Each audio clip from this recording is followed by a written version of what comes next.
What is going on, everybody? Welcome to the Locked In Sports Podcast. I'm William Locke, and joining me for our 2025 Atlanta Braves season preview is Luis Barranco. Luis, how's it going? I'm doing great. Yourself? We're going to talk about the Atlanta Braves, Hot Atlanta, aka the Peach City. Do you want a fun fact about Atlanta? I've actually been reading a lot of Atlanta history lately because I'm actually going on a bachelor party in July to Atlanta, and Okay. unfortunately, I won't be there for the All-Star game, and it's going to be a week after the Yankees are in town. I tried to pitch, hey, we should go a week earlier. We can see the Yankees Braves, but I don't think the group is very receptive to go sitting down 3 hours at Truist Park. But do you know that Atlanta is a transportational hub? And it was one of the cities that the Union actually targeted because it was a main site of the Confederates where they had supply chain.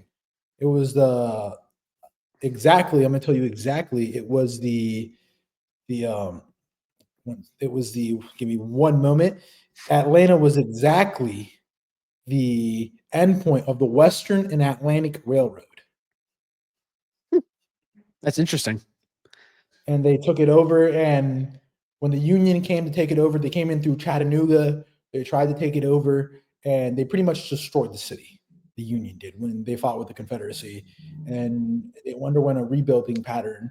And to this day, it's pretty crazy that Atlanta still is a transportational mecca with many Fortune 500 companies like Coca-Cola, Home Depot, and Delta, home with Delta, and one of the largest transportation hubs in the world in the Atlanta Hartsfield Jackson Airport. But I mean, it doesn't relate to the Braves. that was a great history lesson, educational diatribe there to start off the episode. I hope everyone learned something there. And it is true that Atlanta has the busiest airport in the United States right now. Absolutely crazy airport. People do complain about having delays there. I've been lucky. I've, knock on wood, had mostly on time flights coming out of Atlanta. But it is crazy packed, which I actually, in a weird way, kind of enjoy just seeing like an operation like that, you know, in effect. It's kind of interesting just looking at it logistically. I'm kind of interested in those things, but yeah. I like the Atlanta airport. I think it's one of the easy. If I were to decide like which airport to connect, I would always choose Atlanta. My last one would be O'Hare. No disrespect to you Chicagoans, but I think O'Hare is a mess. Like just getting to the gate. Atlanta, you can be at the butt of the airport and you have to get to the other butt of the airport, and it's going to take you maximum 15 minutes anywhere. It's That's true just because they have that. it's They designed have the perfectly. Yeah, they have the tram that gets you from terminal to terminal. O'Hare does not have that. Well, they do have an outdoor tram, but they don't have like the underground one that you can easily go. Fair. And there is that one O'Hare terminal that's extremely outdated, and I hate going to that one. The other two are fine. I think it's a 3 or 4 terminal airport. Um, yeah, that one outdated terminal on O'Hare is rough. But I actually like O'Hare because it's so easy to get through security. Like I get to get through it so quickly. It's better than Miami, so that's all I'll say. But the Atlanta, Miami's airport is horrible, dude. we don't have air conditioning. But let's get to the Braves. Talk about a historical team in baseball, a team that was the most recently the champions in 2021, a team that won 18 NL pennants and has been in Boston and in Milwaukee. Team that's been in Atlanta since 1966, known for their nationwide fan base and the tomahawk chop. You and me both know about this nationwide fan base because we know if you're not a Cardinals fan back home, you're a Braves fan. Braves country is huge. It encompasses much of the Southeast. Yeah, huge fan base. Um, Tomahawk chop, questionable. Some people don't like it. I'm going to, set out that conversation, but um, yeah, they have a huge fan base. Like we said, we grew up in Memphis, so um, you were either a Cardinals fan or you were a Braves fan. And Cardinals had a ton of success when we were growing up. Braves more so when we moved out of Memphis, and obviously they had a ton of success in the '90s too. Historic franchise, you hit it. A lot of greats, Hank Aaron, all those pitchers in the '90s, Chipper Jones, really really good history. Can we talk about that they have 11 numbers retired in Braves country? Let's see if you can name a couple. Put you on the spot. Oh, geez. Okay. I mean, Chipper. Okay, that's one. John Smoltz, Greg Maddux, 3, Tom Glavine. 4. Did I say Hank Aaron? Nope, 5. Yeah, Hank Aaron. Eddie Matthews. 6. Great MLB The Show card. This is where it gets tough. How many like modern guys? Andrew One- Jones, did he get Yeah. his number? Yep, 7. He was retired September 9th, 2023, so very recent, 2 years ago. Okay, so I'm missing 4. So you're missing 4, yeah. 4, and I'll give you the hint. It's a pitcher, Bob 2 Feller? pitchers, No, he was Indians, Guardians, two Cleveland. pitchers, and an outfielder, and then a manager. Okay, Bobby Cox. Yep. So that's And then 8. 2 pitchers. I don't think you'll get you may get 1 pitcher. Is he old school? Maybe. There's one very old school and one that was like 70s, 60s. Kid Nichols? One is like prehistoric. Like our parents weren't even freaking born yet. Prehistoric. What are we talking? Like when did he pitch? I'll tell you right now. My dad was 1 year old when he got his jersey retired. He pitched in the 40s. That's not 40s, prehistoric. 50s, and 60s. Shoot, I should. 40s and 60s. Ooh. He has a really unique delivery. I hate using his card on MLB The Show. It is probably the worst windup. Whenever there's like a moment, I'm just like, God, I'll like purposely hit a guy so I can get him not pitching like normally. Just tell me that one. It is Warren Spahn. Oh, Warren Spahn. He was freaking legend. I should have gotten that one. Yeah. I love him pitching out of the stretch, but not the full windup. And then the other one, I'll give you. Wait. They had a knuckleballer, right? Phil Necro? Yes, that's who was it. He played on a few different teams. Yeah. He played on the Yankees for a year, the Cleveland Indians in the 80s, the Expos? Blue Jays, and the Braves. No Expos. No Expos. I think his 5-time All-Star, 5-time Gold Glove, 2-time wins leader, ERA strikeout leader. He's in the Braves Hall of Fame. And then Dale Murphy is the last one. But great history within the Braves. Braves country is alive and well. And let's talk about this lineup. I think it's probably top 5, top 3 lineup in the game right now. Their big leadoff acquisition is Jurickson Profar at left. Left field has been a revolving door for them since they've been using Eddie Rosario, Robbie Grossman they acquired at the deadline a couple years back. And they also had Jared Kelnick, who I was high on, didn't really live up to expectations. My expectations to say Williams' personal favorite, Austin Riley. Death taxes and William having Austin Riley in his fantasy team. First baseman Matt Olson, DHing Marcelo Ozuna from the Braves. Center fielder Michael Harris. Then they have switch hitter Ozzie Albies at second. Catching this year, which is going to be a point of emphasis that we're going to talk about, is Drake Baldwin, their top prospect right now. Orlando Arcia at short, and Jared Kelnick is currently at right field. They acquired Brian De La Cruz through free agency. I like him. Good pickup. And then pitching, the Cy Young winner, Chris Sale, Reynaldo Lopez, Spencer Schwallenbach, who I'm pretty high on, Grant Holmes, and AJ Smith Shawver. In the bullpen, there's a lot of guys that interesting names. They acquired Hector Neris as a free agent in March on a NRI. Eniel De Los Santos pitched a little bit with the Padres, Guardians, and the Yankees. Ian Anderson in long relief. Aaron Bummer, a lefty, who had a great year last year. Pierce Johnson and Raciel Iglesias. The main 2 injuries of note, 3 and 4 injuries actually. Sean Murphy is out 4 to 6 weeks with cracked ribs, so he's going to miss opening day. Ronald Acuña is working his way back from his second ACL tear. He should be back in May. Spencer Strider should be back in May as well. He pitched in spring training. William's going to talk about that soon. And then they have Joe Jimenez, who had knee surgery in October for cartilage repair. So, William, tell me how you're feeling about these Braves. It's a little weird right now because of all the injuries. It feels like they're not fully formed at this point as we record this on March 18th, 2025, which is fine. If there's a time to not be healthy, it's probably right now. You'd rather be healthy, obviously, in August, September, October, and early November. That's the goal for them to be playing then. Um, I think the story with this team this year is getting their lineup right again. I mean, in 2023, when Acuña won the MVP, had one of the best seasons in MLB history, their lineup was just all world. One of the best lineups we've seen in a long time. And last year they took a huge step back. You know, they were 15th in average, 16th in OBP, middle of the pack the rest of the way, 28, well, fourth in home runs. A lot of that was from Ozuna. 28th in stolen bases. They got to get back to 2023. And, you know, they had injuries all around the lineup. Acuña, Austin Riley, Sean Murphy was injured last year. Ozzie Albies had a down year. It was just a shell of a year for themselves, and they still made the playoffs and snuck in as the last wild card alongside the Mets. They got to have a bounce back year. Matt Olson, give this guy 40 home runs again. Austin Riley, can he push for 35 plus home runs again?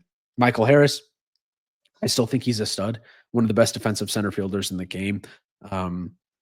Got some speed. I want to see him use that speed a little bit more this year. I like the addition of Profar. I do worry a little bit that he had a career year last year and maybe he takes a step back.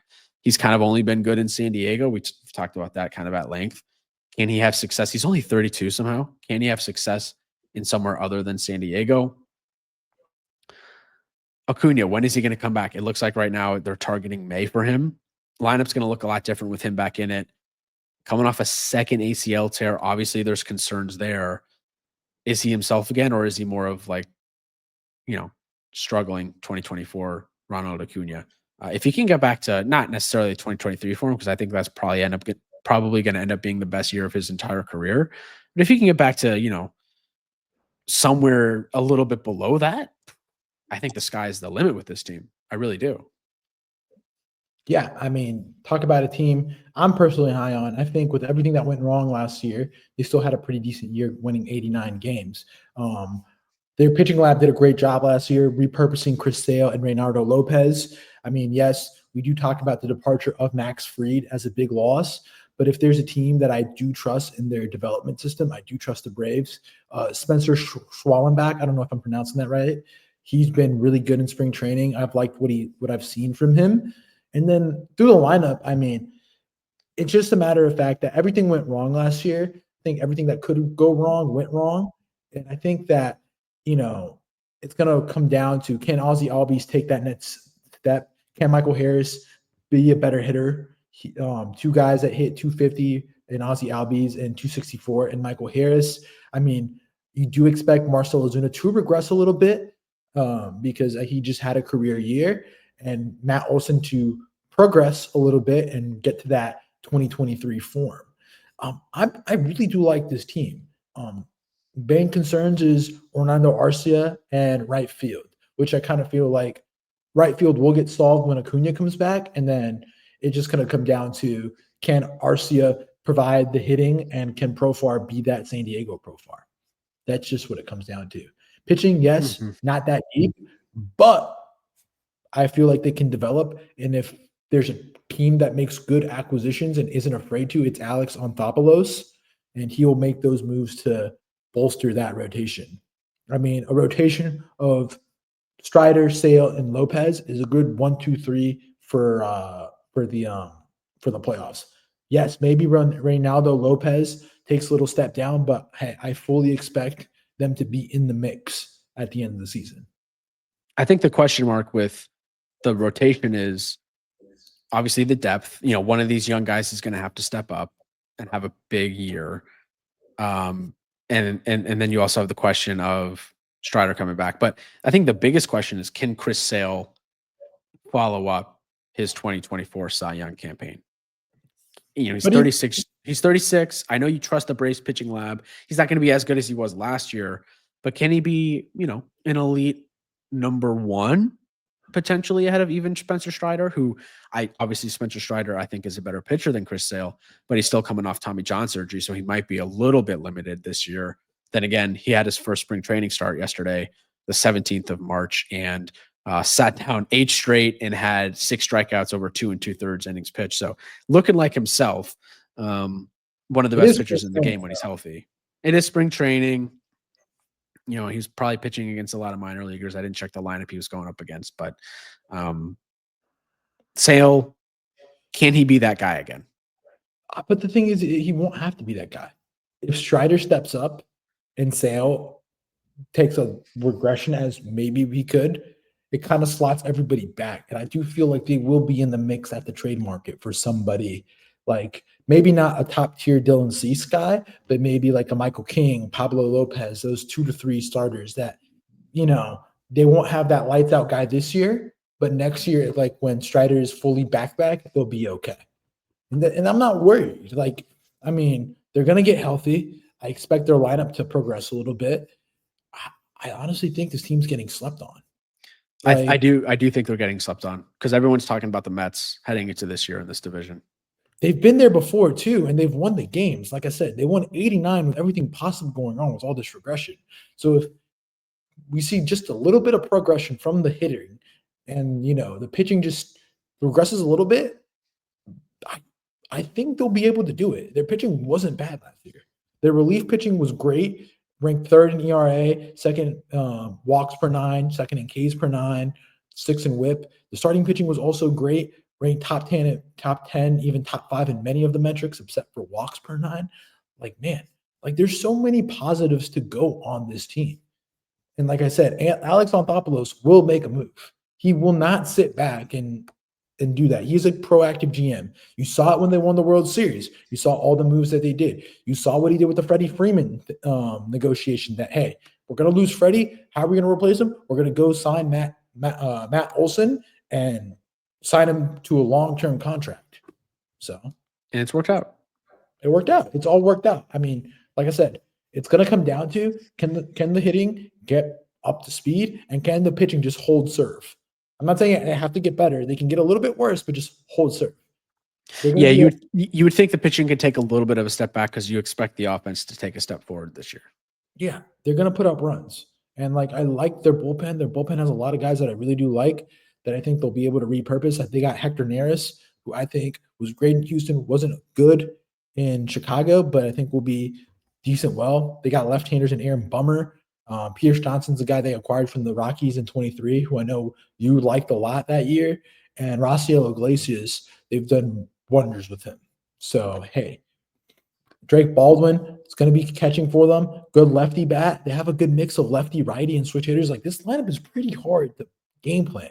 When you talk about Profar and Albies being switch guys, and then you got Olson, Harris, and Baldwin, and Jared Kelnick hitting left, with the Arcia, Ozuna, and Riley hitting right-handed. Yeah, when this lineup is firing, it can be the best lineup in the entire sport. It can be better than the Dodgers. I know as crazy as that sounds, it can be because they're deeper. I've said it. This is probably a top 2, top 3 lineup in baseball, and I will continue to say that. If they get it going, they'll be okay. There's no holes, and there's no way you can think about it as a manager. How do you put relievers in? How do you can't go lefty because they have so many mix. You can't go righty because they're all scattered and mixed in. Mm-hmm. Think about it. I think the weak point, and I don't think this question is going to be answered this year, is probably shortstop. Arcia is a free agent after this season, 30 years old. He's got a club option for next year. I don't expect them to pick it up unless he goes nuclear this year. What do they do this offseason to address that position? It's not necessarily going to affect the 2025 team.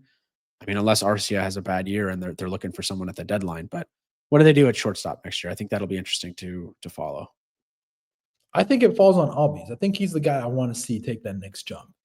And I mean, he was unfortunate a couple of years ago when he broke his foot. Like, he was having a really good year. I want to see him if he could be that guy that can get it going in that lineup. This is my .TV team. I love this team a lot.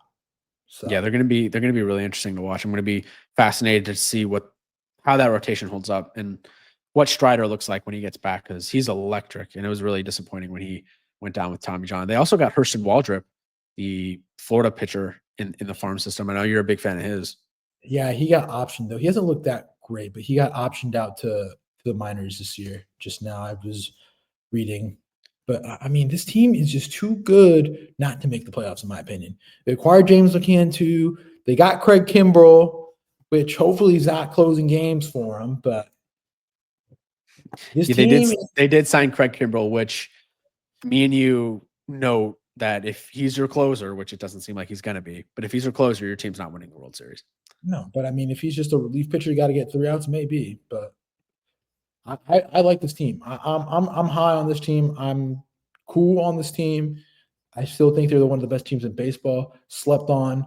People are going and talking about the Yankees, or talking about the Mets, talking about the Dodgers, talking about the Cubs with Kyle Tucker, while they've just been getting healthy and getting ready to go on a revenge tour.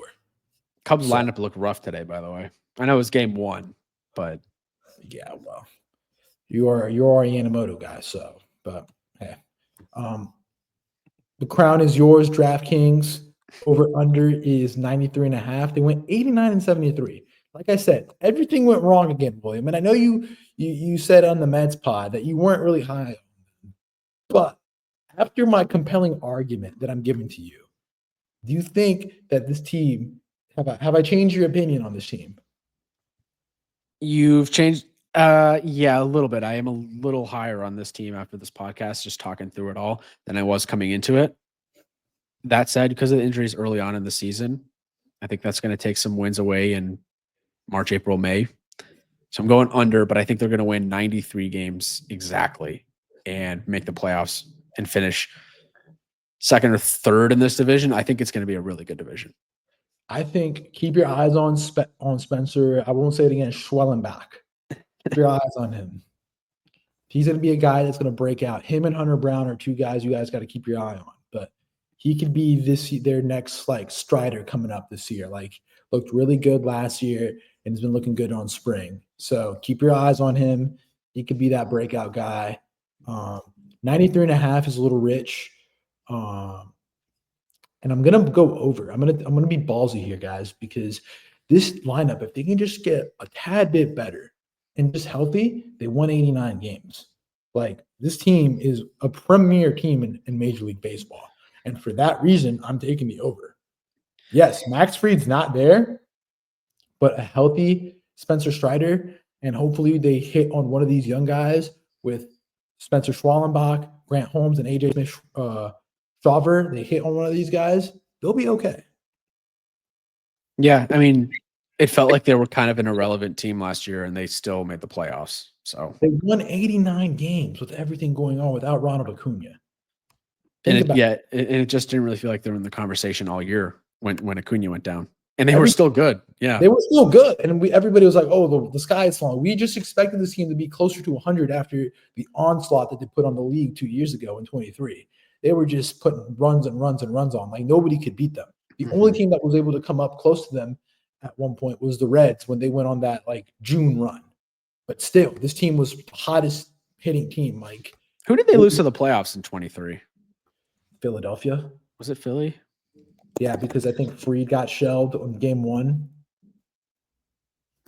Yeah, it was Philly. They lost to Philly in the DS. Fried 3-1. Shelled. Yeah. Because then they were trying to figure out how to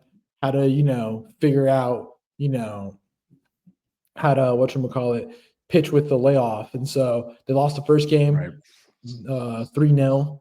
Second game they won 5-4, and then they lost 2-10 in Philly, and then they lost 3-1. So they pitched Strider twice in that series. And yeah, I mean it was rough.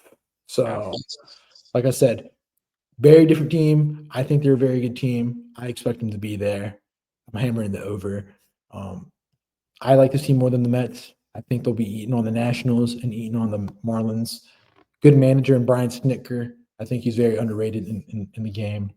I think they'll be a team that will be very proactive in eating up the bad competition. So, okay. I'm a slight under, but I still think they're in the playoffs for sure. You really think they're a slight under? 93.5 is a lot. Like you said, 94 wins is elite. And I just think they're going to lose a little bit more in the first few months with those injuries. Yeah, but you get Ronald back, and then they're a team that can get hot. And we've seen them get hot. And when they get hot, they're hot. Oh, it's terrifying. It's terrifying. And I mean, they've always been a team, and I know we talked about it with Josh the other night, is that I kind of feel they'll be a team doing well with reduced expectations. Where it kind of feels like last year everybody was looking at Philadelphia to be that team to make it out. And look what happened to Philadelphia. And I feel like the Braves are kind of in the same sense that when they aren't favored, like they'll be good. They'll be like they'll exceed those expectations. Yeah. So, yeah, the injuries do stink, but there's light at the end of the tunnel. Like their guys are actually coming back. Unlike New York, which we talked about a day or two prior ago, we don't know when the Yankees are getting back Giancarlo Stanton. You don't know if they're getting back a Luis Gil. You don't know what's up with Clark Schmidt. Like there's so many question marks with that team that there's a big, what if your season can go left or it can go right. Yeah. And I tend this one to go more right because you know when things are coming back to place. That's fair. It's a logical argument. So I'm just surprised you're not on this bandwagon, even on the Austin Riley bandwagon too. I think they're going to be good. Austin Riley MVP. I want to see it. I just think 94 wins is one win too much. I'm going 93, and that's an under. World Series team potentially? Yeah. I just think it's just the pitching against the Dodgers. That's where I think, like, if you look at both teams, I think that's where the Dodgers are just way better nuclear pitching. Absolutely. That's the biggest difference. Because I think the Braves lineup, like I said earlier, can compete with the Dodgers, but just, it's a matter of maybe. I mean, I think they're going to be active at the deadline if they're good. So this is a team that I'm going to have circled as needing to acquire some pitching. Yeah, it'll be interesting. I think World Series or they have a very safe floor. They can be a wild card team. I would be stunned if they missed the playoffs. Yeah, and I would agree. And I think that's what we thought last year was going to happen, but they snuck in. They got it done. So, but yeah, All-Star game is in Atlanta. So we'll have all eyes set in Atlanta in July. They're going to have a lot of the focus. So be interesting to see what happens with this team and how they progress throughout the year develop. So keep it locked on the podcast, William. It's been a pleasure for the past 30 days. This is kind of a sad time in the podcast because this is our last team preview. We've worked countless nights, countless afternoons, made countless sacrifices to our families, significant others, and friends, not being able to do our normal day-to-day because we have been locked on sports, locked on baseball. We have. This was been a grind, been a good grind. And we got one more. We got our props, predictions, awards coming up. That's going to be a fun one. Hot Take Central, probably. Hot Take Central, yeah. We're gonna be dishing out some hot takes, which means opening day is when this drops, it'll be 2 days away. So I know we've had the Tokyo series, but the full opening day is coming up soon. So we're super excited. This is our last preview. It is a little emotional. 30 teams in 30 days. National Opening Day is right around the corner. Yep. We've waited since October. Yeah, ever since the Yankees lost the World Series. Oh, man. Can't wait. Props coming out tomorrow. Last team preview. Keep it locked in here. We're returning home. Get these props done. Hopefully we can make some money. Hopefully we have fruitful fantasy baseball seasons coming up. So it's going to be an interesting one. You got any Braves on your team? Yeah, I do. I got Acuña. Oh. Hey, my team, I was going to draft Mike Trout, but if I had Mike Trout, Acuña, and Aaron Judge, I would have been playing MLB baseball 2022, 2021. Like, yeah, I got Mike Trout. So yeah, I got Trout. My outfield is Acuña, Judge, and Bellinger. So loading up on the Yankees. Hey, I wanted Fried and I wanted Strider, but I just knew that if I drafted Strider, I would have had an aneurysm just waiting for him to be elite again. And I would have probably shipped him off to oblivion to Armon on the Peanuts, and I would have heard the end of it from him, like, oh yeah, you just gave him away for free. So it would have been tough to have Strider and Acuña waiting till May to return on your team. But yeah, I drafted Grayson Rodriguez. So well, I don't know. He's got the elbow thing, so we'll see. But no, keep it locked. We'll be back tomorrow with some props, predictions, championship predictions. Anything else to close? That is it. Thank you as always. We'll be back tomorrow, like you said. Until then, peace out.